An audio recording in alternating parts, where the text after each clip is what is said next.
자, 오늘 우리 말씀 제목으로 함께 옆에 있는 분들에게 신선한 질문 한번 드리겠습니다. 누구를 믿으실 겁니까? 어떻게 믿기를 원하십니까? 한번 해보실까요? 누구를 믿으실 겁니까? 어떻게 믿기를 원하십니까? 오늘 말씀 54절에 보면 이 말씀은 예수님께서 갈릴리에서 행하신 두 번째 표적에 해당되는 내용입니다. 주님은 표적을 행하고 보여주시면서 이상하게도 사람들의 믿음이 없는 것에 대해서 지적하고 책망하셨습니다. 48절 말씀 우리 다 같이 함께 읽겠습니다. 예수께서 가라사대 너희는 표적과 기사를 보지 못하면 도무지 믿지 아니하리라.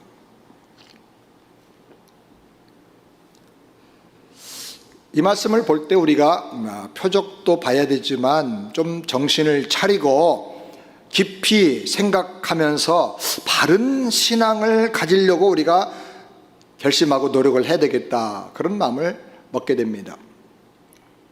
눈에 보이는 기적에만, 놀라운 일에만 마음을 빼앗기지 말고 영적으로 좀 더 깊이 묵상하고 영적으로 들어가서 참 믿음, 진정한 믿음에 이르러야 하는 것입니다.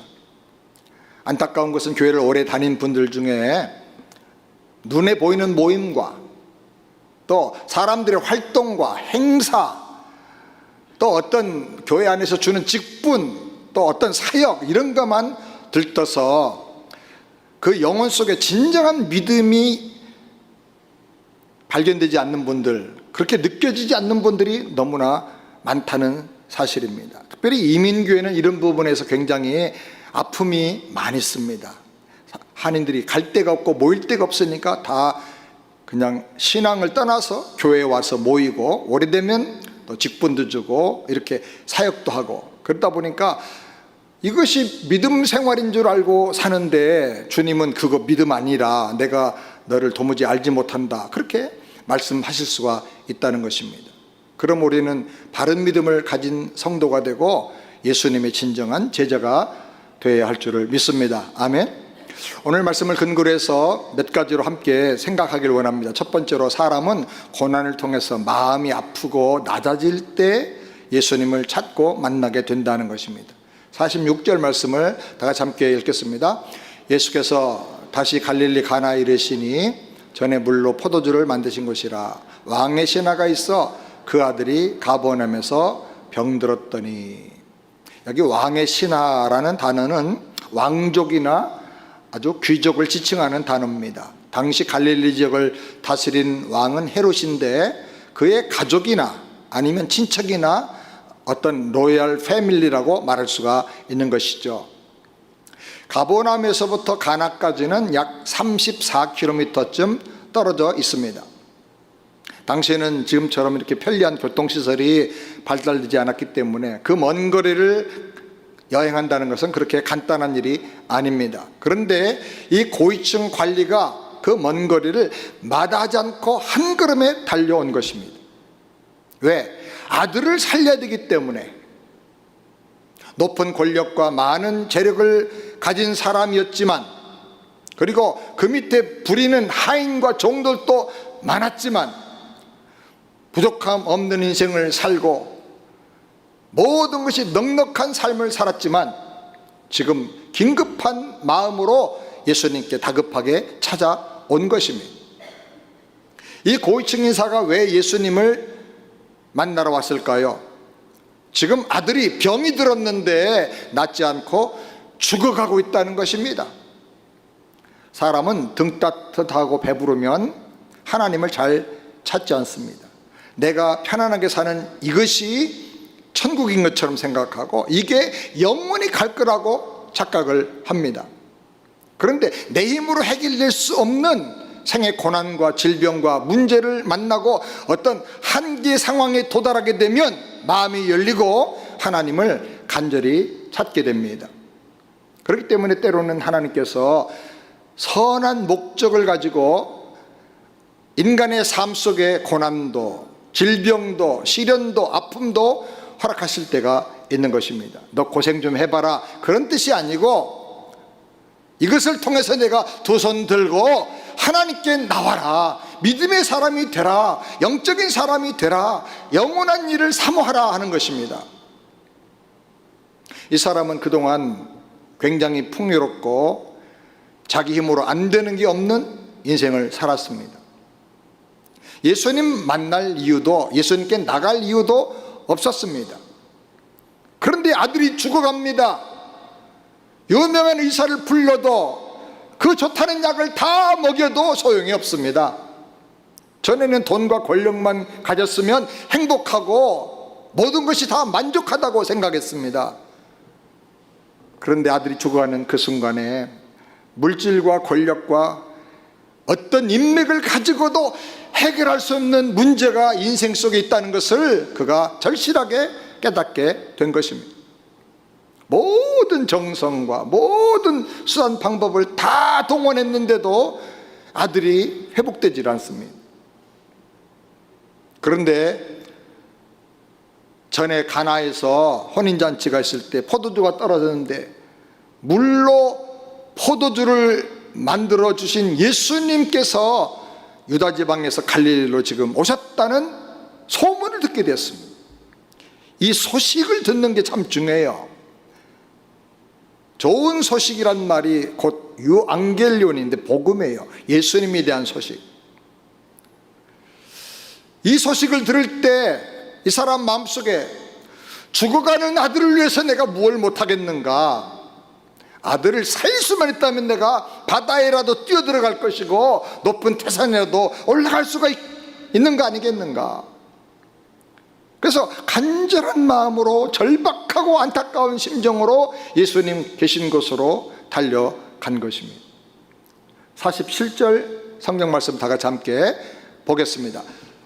그가 예수께서 유대로부터 갈릴리로 오셨다는 것을 듣고 가서 청하되 내려오셔서 내 아들의 병을 고쳐 주소서 하니 저가 거의 죽게 되었습니다. 뭐라고 했습니까? 이 사람이 주님 앞에 가서 주여 제발 가버나움으로 내려오셔서 내 아들을 고쳐주세요. 지금 죽어가고 있습니다.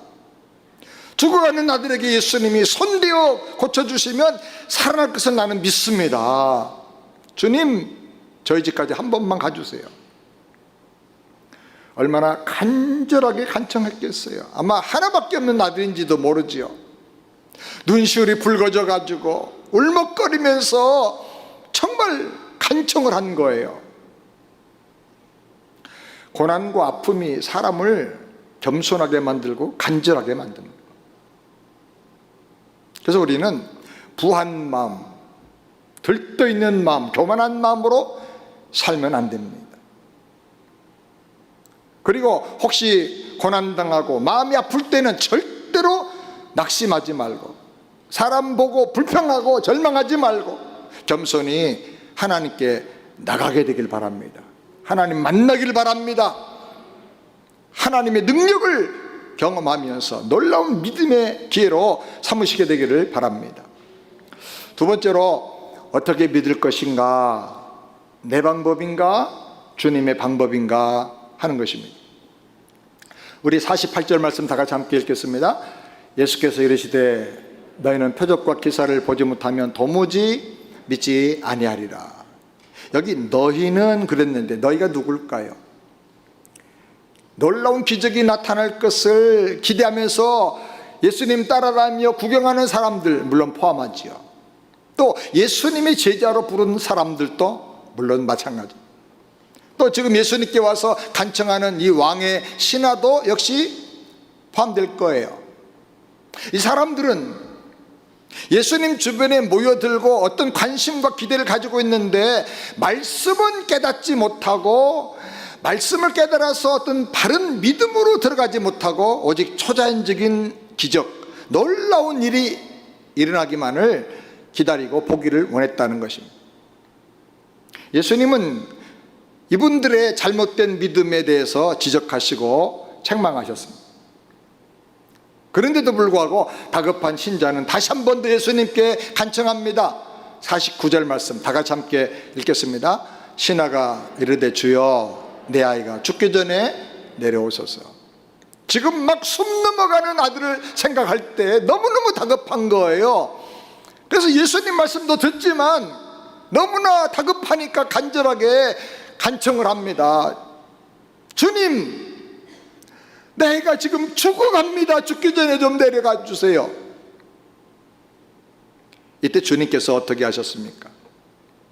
급하다고 하니까 즉시 따라가셨나요? 아닙니다. 50절 한번 다 같이 읽겠습니다. 예수께서 가라사대 내 아들이 살았다 하신대 그 사람이 예수의 하신 말씀을 믿고 가더니. 내가 급하다고 하나님도 급한 건 아닙니다. 내가 원하는 방법이 곧 하나님의 방법이 아닐 때가 많아요. 물론 예수님이 같이 가셔서 그 아들에게 손을 대시고 일어나라 하고 살려줄 수도 있었지요. 근데 예수님은 그렇게 하지 않았어요. 왜 그러죠? 믿음, 바른 믿음을 주시려고 그런 거예요. 그렇게 하지 않고 내 아들이 살았다 말씀으로 선언하셨어요. 여러분, 이게 너무나 중요한 거예요. 이 본문의 아주 핵심적으로 중요한 말씀이에요. 내 눈에 보이는 가시적인 방법으로만 기적이 일어나는 게 아니라는 거예요. 시공을 초월해서 주님 말씀을 믿고 가면 얼마든지 하나님의 살아계신 능력이 나타나고 그 말씀이 성취되면서 믿음으로 승리할 수가 있다는 것입니다. 아멘. 찬송가에도 이 눈에 아무 증거 없을지라도 믿음만을 가지고서 나가자, 하나님 약속 위에 굳게 서서 나가자, 그런 찬양 있잖아요. 우리는 말씀을 붙잡고 살아야 돼요. 지금 우리 눈앞에 주님은 보이지 않습니다. 그러나 우리가 믿고 그 약속을 붙잡고 기도할 때 전능하신 하나님께서 반드시 그 약속의 말씀을 이루어 주시는 것입니다. 아멘. 이루어 주실 때 질병이 치유되기도 하고 문제가 해결되기도 하고 닫혀있는 인생의 문이 열리기도 하고 마음의 상처가 다 치유가 되고 회복이 되기도 하는 것입니다. 살아계신 주님의 능력을 우리가 경험하게 되고 그 인격을 우리가 닮아가게 되는 것입니다.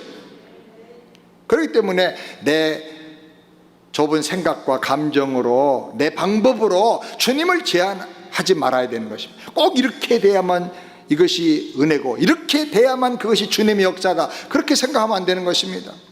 사람들마다 다 자기에게 이미지 프레임이 있습니다.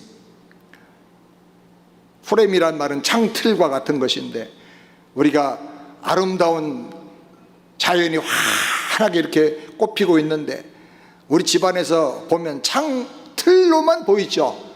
창틀로 보이는 그 세계가 전부가 아니잖아요. 그건 일부분이잖아요. 그런데 우리는 내 이미지 프레임 속에 전능하신 하나님을 가두어 제한시킬 때가 너무나 많아요. 내가 안 돼, 하나님도 안 돼, 내가 기분 나빠, 하나님도 우울한 거야. 항상 자기 생각과 자기 감정에 매여가지고 하나님을 제한할 때가 너무나 많아요. 그럼 우리가 내 작은 틀 속에 하나님을 가두고 제한하지 말아야 됩니다. 나는 할 수 없어도 내 하나님은 능치 못함이 없는 것을 여러분 믿으시기 바랍니다. 하나님을 제한하지 말 뿐 아니라 그 속에 나도 갇혀서는 안 되는 것입니다. 그 동굴에서, 그 창에서 나와야 됩니다. 넓은 세계를 향해서 나오고 하나님의 무한한 능력의 세계로 믿음으로 나가야 하는 것입니다. 이 사람은 주님이 말씀하실 때 즉시 믿고 갔다 그랬습니다. 50절 말씀 다 같이 함께 읽겠습니다. 그 사람이 예수의 하신 말씀을 믿고 가니라. 믿고 갔다. 그는 눈에 보이는 뭘 가지고, 증거를 가지고 나간 게 아니라 주님 말씀을 믿음의 근거로 붙잡고 나가는 거예요. 우리도 하나님 말씀을 믿음으로 붙들 때 우리 삶 속에 놀라운 능력과 말씀 성취의 기적들이 나타나는 것을 믿으시길 바랍니다. 우리 모두에게는 하나님께 간구하는 기도 제목들이 있습니다. 그 기도 응답이 내가 정한 시간에 내가 원하는 방법대로 이루어지기를 우리가 바랄 때가 많습니다. 그런데 하나님은 내 생각과 달라요. 내 방법과 달라요. 하나님의 정한 시간과 하나님의 때에 하나님의 방법으로 이루어지시는 경우가 너무나 많은 것입니다.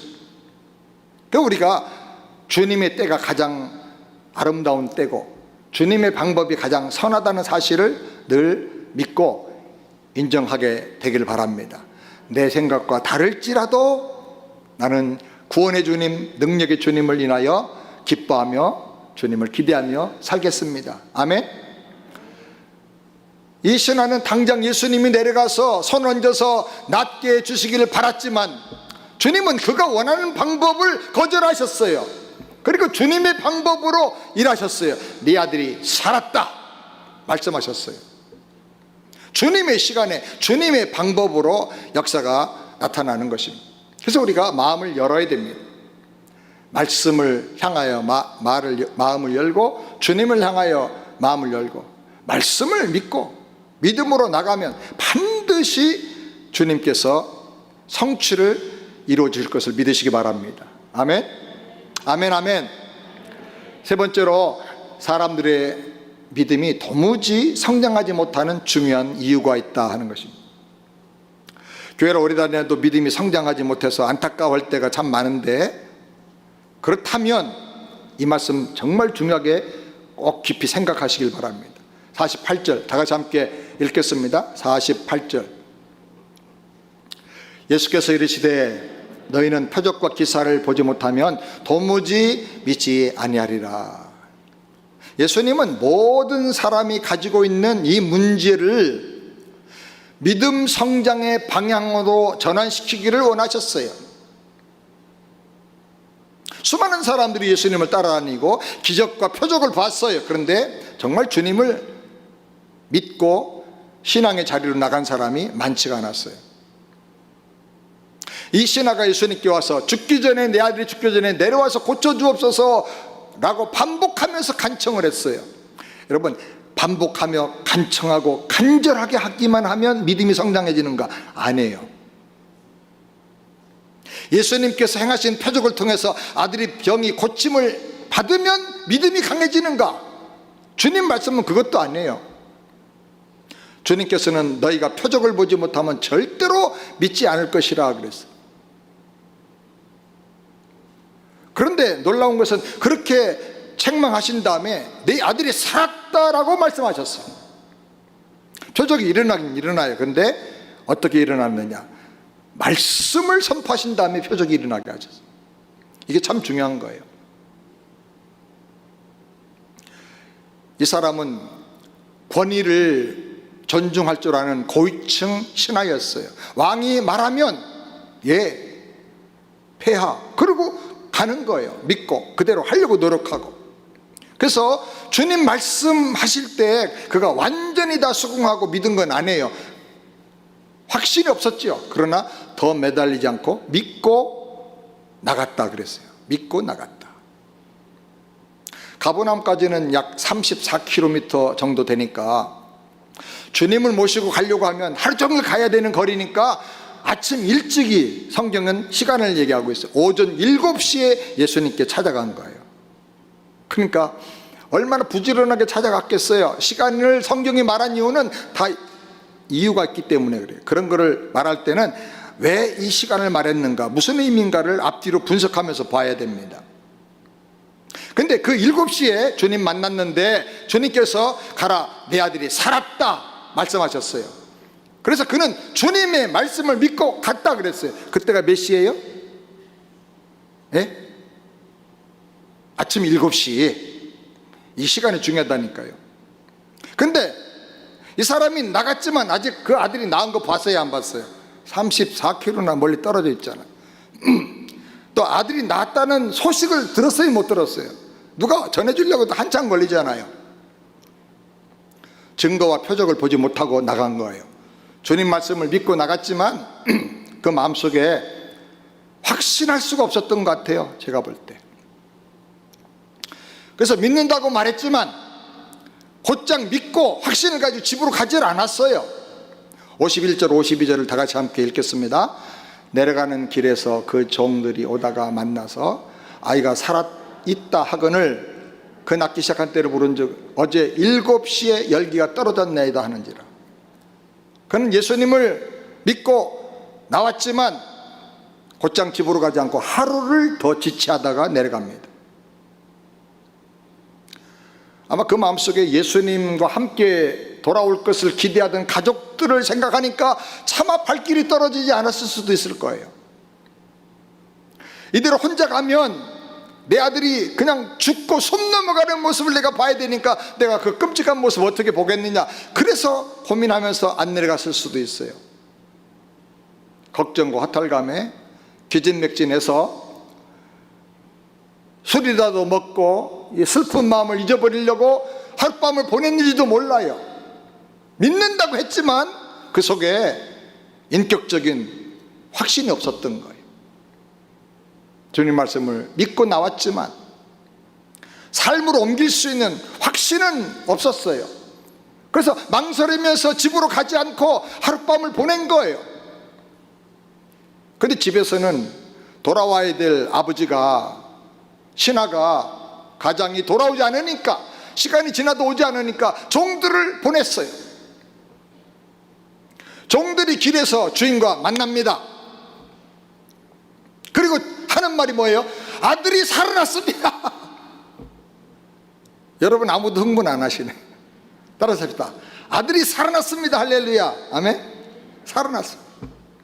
자, 그 말을 듣는 순간 이 왕의 신하가 무슨 생각을 했겠어요? 깜짝 놀란 거예요. 뭐가 생각났을까요? 주님이 하신 말씀이 생각난 거예요. 그래서 묻습니다. 뭘 물어요? 몇 시에 아들이 좋아지기 시작했느냐, 낫기 시작했느냐 물어봐. 몇 시냐? 그러자 종들이 대답합니다. 어제 아침 7시부터 그런 일이 일어났습니다. 그 7시가 어느 시간이에요? 무슨 시간이에요? 주님이 네 아들이 살았느니라 말씀하는 바로 그 시간이었단 말이에요. 그는 온몸에 전율이 온 거예요. 가슴을 치고 자기 믿음 없는 것을 회개했어요. 내 아들이 살았다 말씀하신 주님의 그 말씀이 선포되는 바로 그 시간에 말씀의 성취가 일어난 거예요. 그래서 그는 회개하고 바른 믿음에 서게 된 것입니다. 그리고 성경은 말하기를 그의 온 가족이 다 예수를 믿게 되었더라. 아멘. 그런 얘기를 할 때 안 믿을 사람이 어디 있겠어요? 그 생생한 말씀의 체험을 나눌 때 온 가족과 친척과 그 집안의 수많은 하인과 종들이 다 예수를 믿습니다. 여러분의 삶 속에, 가정 속에 이런 역사가 일어나게 되기를 우리 주님의 이름으로 축원합니다. 네 번째로, 바른 믿음을 가지고 더 성장하려면 반드시 깊이 깨달아야 할 것이 있다 하는 것입니다. 먼저 예수님을 어떤 분으로 믿을 것이냐 하는 겁니다. 요한복음 전체 흐름을 다음 주에 제가 말씀드리겠는데, 요한복음은 흐름 속에 있어요. 지금 우리가 장, 절 이렇게 다 나눠져 있지만은 이거는 몇백 년, 주 몇백 년대의 학자들이 찾기 좋도록 하기 위해서 이렇게 챕터 1, 챕터 2, 그 다음 몇 절 몇 절을 다 나눈 거예요. 원래는 성경은 한 두루마리로 되어 있어요. 이건 요한복음 전체는 하나의 긴 서신이에요. 그래서 1장부터 마지막 장까지는 어떤 큰 흐름을 가지고 주제가 흘러가고 있어요. 메시지 라인이 쭉 흘러가고 있는 거예요. 요한복음은 예수님을 어떤 분으로 말하고 있느냐, 요한복음 1장 1절 다 같이 함께 읽겠습니다. 큰 소리로. 태초에 말씀이 계시니라. 이 말씀이 하나님과 함께 계셨으니 이 말씀은 곧 하나님이시라. 예수님을 소개할 때 태초에 말씀으로 천지를 창조하신 그 창조주 하나님이 바로 예수님이라는 거예요. 1장 14절 다 같이 함께 또 읽겠습니다. 말씀이 육신이 되어 우리 가운데 거하심에 우리가 그 영광을 보니 아버지의 독생자의 영광이요 은혜와 진리가 충만하더라. 말씀으로 천지를 창조하신 그 하나님이 육신을 입고 사람으로 이 땅에 오셨다는 거예요. 우리를 구원하기 위해서, 우리 문제를 해결하고 하나님의 자녀 삼아주시기 위해서 이 땅에 오셨다는 거예요. 그분을 믿음으로 바라보면 두 가지가 넘치는데, 은혜가 흘러넘치고 진리를 깨달아서 아주 충만한 믿음에 이르게 된다는 거예요. 그리고 1장 11절 12절 다 같이 함께 읽겠습니다. 자기 땅에 오매 자기 백성이 영접지 아니했으나 영접하는 자 곧 그 이름을 믿는 자에게는 하나님의 자녀가 되는 권세를 주셨다. 예수님 누구십니까? 유대 땅에 오셨지만 수많은 천지자를 통해서, 모세를 통해서, 율법을 통해서 앞으로 메시아가 하나님이 오실 것이다, 우리를 구원하실 것이다 보여주고 약속하고 징조를 보이셨지만은, 그 유대인들은 유대라고 하는 종교에 빠져가지고 다른 일에 빠져가지고 그 핵심 본질 믿음은 놓쳐버리고 만 거예요. 믿지 않았지만 말씀으로 천지를 창조하신 창조주 하나님이 오셨을 때 주님을 깨닫고 주님을 믿고 영접하는 사람, 받아들이고 영접하는 사람에게는 하나님의 자녀로 거듭나는 특권을 주셨다는 거예요. 아멘. 그래서 예수님이 이 땅에 오셨다는 거예요. 그래서 우리가 믿음을 제대로 가지려고 하면 예수님을 어떤 분으로 믿을 것인가, 내가 무엇을 믿는가, 이걸 깊이 생각해야 되는 거예요. 그리고 바른 믿음을 가지고 계속 성장하기 위해서는 오늘 말씀의 메시지를 또 깊이 깨달아야 됩니다. 작은 세 가지를 말씀드리면, 첫 번째로는 보통 사람들은 표적을 보면 절대로 믿음에 이를 수가 없다. 주님은 너희가 표적과 기사를 보지 못하면 도무지 믿지 아니하리라고 하셨어요. 근데 이 신하는 믿는다, 믿고 갔다 그랬어요. 도대체 믿지 못하는 사람들이 대부분인데 어떻게 이 신하는 믿었을까? 무엇을 어떻게 믿었을까? 이 사람은 가나 혼인잔치에서 물로 포도주를 만드신 그 사건에 대해서 들을 때 깨달은 거예요. 뭘 깨달았느냐? 신기하다, 놀랍다, 어떻게 그런 일이, 그걸로 끝나질 않고 단순한 호기심이 아니고 물로 포도주를 만드는, 완전히 본질이 다른 존재를 만드시는 창조주 하나님이시구나. 그분은 만약에 그게 사실이라면 창조주 하나님이시구나 라는 거예요. 그리고 우리 인생도 이렇게 맹물처럼 맛이 없고 생명이 없고 힘이 없는데, 우리 인생을 포도주처럼 가치 있고 힘나고 신바람 나는 그런 인생으로 만들어주실 분이 바로 예수님이구나. 그분이 오신 거구나. 그래서 예수님을 창조주요, 우리를 거듭나게 하시는 구원의 주님으로 생각하게 된 거예요. 그런데 예수님께서 자기 아들을 살려달라고 하니까 똑같이 말씀으로 가라, 내 아들이 살아났느니라 그러는 거예요. 이 세상 사람들 대부분이 다 믿지 못하고 표적과 기적을 봐도 믿는 사람이 별로 없는데, 그러나 믿음의 복을 받는 사람이 있다는 거예요. 어떻게 이렇게 믿음의 은혜를 받는 사람이 될 수 있는가? 그 비결은 이 왕의 신하를 우리가 깊이 생각해 볼 필요가 있어요. 왕의 신하에게 세 가지 특징이 있습니다. 첫 번째는 고난을 당한 거예요.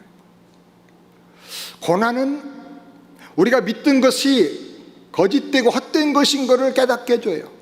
나를 믿고 세상을 믿고 내가 가진 어떤 조건을 믿는데 이게 다 영원한 게 아니고 한계가 있다는 걸 깨달아요. 내가 참 연약한 존재라는 것을 깨닫게 해주는 거예요.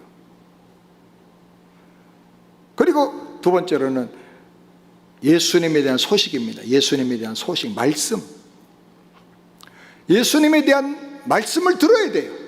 누굴 통해 전해지든지 아니면 성경을 통해서 깨닫든지 말씀을 들어요. 말씀을 통해서 이렇구나. 그 다음에 세 번째는 그 말씀대로 이루어지는 표적, 증거, 실상을 보는 거예요. 우리 주변을 잘 보면 그런 증거들이 많아요. 그래서 세 가지. 첫 번째 뭐라고요? 고난. 두 번째 말씀. 세 번째 실상과 증거, 표적. 이 세 가지를 잘 보고 깊이 묵상을 해야 돼. 고난당해도 묵상하지 못하면, 생각이 짧으면 그냥 생고생하고 개고생하고 끝나요. 근데 고난 중에 깊이 묵상하고 그러면 하나님을 찾아서 위대한 믿음에 이르게 되는 거예요. 아멘. 그런 은혜가 있기를 바랍니다. 아멘. 아멘한 사람들에게 다 그렇게 되길 바라요. 두 번째로, 하나님은 표적을 보여주면서까지 믿음을 도와주신다는 겁니다. 예수님은 너희가 표적을 보지 못하면 도무지 믿지 못하리라 책망하시고 또 이 신하의 가정에 표적을 주셨어요. 만약에 그렇게 말씀하셨으면 표적을 안 보여줘야 되는데 표적을 보여주셨어요. 왜 그러냐? 이것이 하나님의 은혜요 긍휼하심이에요. 우리가 얼마나 연약한 존재인가를 하나님이 아시기 때문에 그래요. 이스라엘이 출애굽한 다음에 앞에는 홍해가 가로막히고 뒤에는 애국 군대가 막 추격해 오니까 다 불평합니다. 우리를 여기서 죽이려고 하느냐, 모세를 원망하고. 하나님께서 믿음 없는 것을 책망하시면서 언제까지 나를 시험하고 불평하려고 하느냐 하면서 홍해를 쫙 갈라서 마른 땅처럼 건너게 해주셨어요. 300만 이스라엘이 광야에서 우리가 먹을 것이 없다, 고기가 먹고 싶은데 이 힘이 없어서 영양이 실조가 되어가지고 기력이 다 쇠진했다. 그러니까 하나님께서 만나를 내려주시고 메추라기로 정말 그야말로 질리도록 원 없이 주셨어요. 그래서 하나님의 능력을 보게 해주시는 거예요. 그리고 믿음에 이르라는 거예요. 부활하신 예수님께서 믿지 못하겠다고 자기의 의심을 얘기했던 도마에게 나타나셔서 내가 못자국 난 내 손과 창자국 난 내 옆구리를 보고 만져보고 믿음 없는 자가 되지 말고 믿는 자가 되라고 하셨어요. 믿음 없는 자가 되는 건 제일 불쌍한 거예요. 그 다음에 요한복음 14장 11절을 한번 다 같이 읽어보겠습니다. 내가 아버지 안에 있고 아버지께서 내 안에 계심을 믿으라. 그렇지 못하겠거든 행하는 그 일을 인하여 나를 믿으라. 말씀을 통하여 믿으면 제일 좋은데 안 되면 그 일, 표적, 그 증거를 통해서라도 믿어라, 그 말이에요. 만약에 예수님께서 하나님의 아들이심을 말씀을 통해서 믿는 것이 어렵다면 주님께서 행하신 표적들, 역사에 나타난 증거들, 수많은 사람들에게 나타난 간증들이라도 듣고 믿으라는 거예요. 그 다음에 세 번째로, 주님은 표적을 보지 못해도 말씀으로 믿는 더 성숙한 단계에 도달하기를 원하신다는 거예요. 이 신하는 믿는다고 하면서 나갔지만 마음속에 강력한 확신이 없어서 하루 저녁 내내 방황했어요. 집에 내려가지 않았어요. 그러다가 집으로 가는 길에 올라온 종들을 만나고 그들의 말을 듣고, 그 시간이 바로 주님이 말씀하신 시간인데 그 시간에 치유가 일어나고 아들이 살아났다는 것을 확인하게 되었어요. 그리고 온 가족이 다 예수님을 믿게 되었습니다. 표적을 보고 믿은 게 아니라 말씀을 확인하고 믿은 거예요. 모세도 처음에는 표적을 보고 하나님을 믿었어요. 그러나 나중에는 하나님 약속의 말씀을 믿고 가나안 땅에 가보지 않았지만은 그 땅을 주실 것을 보고 눈에 그리듯이 그 땅에 대해서 말하고 그 땅에 들어갈 준비를 하고 인내하면서 그 어려움을 다 품고 백성들을 이끌고 나간 거예요. 왜? 소망이 확실하기 때문에. 요한복음 20장 29절 우리 다 같이 함께 읽겠습니다. 요한복음 20장 29절 예수께서 가라사대 너는 나를 본고로 믿느냐?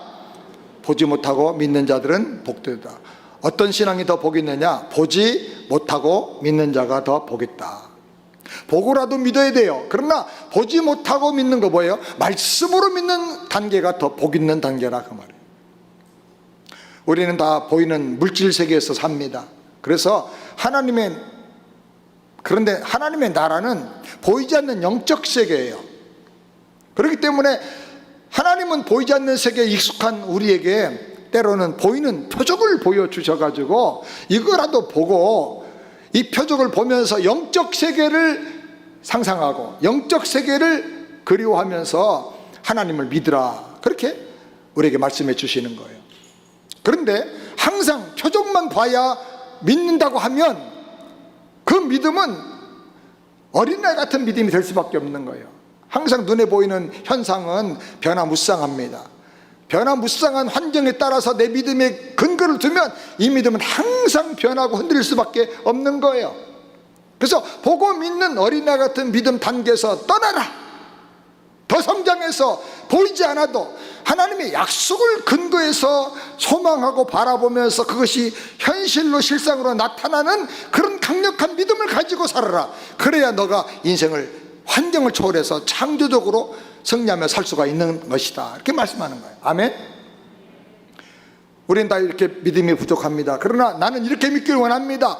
나는 눈에 보인 표적도 감사하지만 그래 아니하실지라도 하나님의 말씀을 붙잡고 나는 믿기를 원합니다. 내 눈앞에 아무것도 안 보여도 말씀대로 믿고 바라고 꿈꾸고 그것이 실상으로 나타나는 이런 창조적인 믿음 생활을 하게 해주시옵소서. 결단하고 기도하면 성령님께서 우리 믿음을 도와주시는 것입니다. 저와 여러분의 믿음이 이렇게 성숙하게 되기를 주님의 이름으로 축원합니다. 눈에 보이는 대로 살고 내 생각과 감정을 앞세우고 살면 사람이 시험당할 일이 많아요. 좋으면 열심히 믿는 것 같은데 또 환경이 어려우면 낙심하고 하나님을 떠나버리고, 또 좋으면 처음에는 잘 믿는 것 같다가도 좋은데 익숙해지면 또 다 자기 잘나서 좋아진 줄 알고 교만해지고 안일해지고. 우리는 그런 상황에 상관하지 않고 진정으로 창조주고 우리 구원자시고 왕이신 예수님의 말씀에 절대 믿음과 절대 순종을 고백하면서 나가게 되기를 주님의 이름으로 축원합니다. 이 신하가 그동안에는 헤롯 왕을 섬겼어요. 그의 신하였어요. 헤롯 왕은 강력한 권력자였지만 한 번도 죽어가는 사람을 살려준 적이 없어요. 그럴 능력이 없는 거죠. 만약에 헤롯이 이 신하의 말을 듣고 내 아들이 살았으니 가라 그렇게 말했다면 이 신하가 어떻게 반응을 했을까요? 왕이시여 감사합니다마는 우리 아들이 어떻게 살아납니까? 빈 말씀이라도 감사합니다. 그리고 끝났을 거예요. 근데 예수님의 말씀에 대해서는 이 사람은 믿음을 보이면서 순종하고 나갔어요. 가나 혼인잔치 때도 그런 일이 일어났어요. 포도주가 떨어졌다고 하니까 돌 항아리에 물을 가득 채워라. 6항아리 가득 채우니까 이제는 그 물을 떠서 연회장에 갖다 주라. 사람들은 물로 된 포도주를 맛보고 말했다 그랬어요. 이렇게 좋은 극상품 포도주를 어떻게 이제 내놓느냐. 사랑 여러분, 우리 눈에는 아무것도 보이지 않아도 창조주 하나님, 구원자 하나님, 우리의 왕이신 하나님, 주님의 말씀을 믿고 나가면 순종할 때 기적이 일어나는 것입니다. 아멘. 여러분이 주일날 말씀을 받는 그 시간, 설교를 들을 때 성령께서 이 말씀을 너 거야, 이건 너한테 적용되는 거야 라고 딜리버리 시켜주시고 감동과 찔림과 믿음을 주시면 딱 받으세요. 그 시간에 역사가 일어나는 거예요. 주님 말씀하신 그 아침 오전 7시에 낫기 시작하고 살아난 거예요. 사랑하는 여러분, 예수님은 세상에 오신 창조주 하나님이시고 진정한 구원자시고 우리의 왕이신 것을 믿으시기 바랍니다.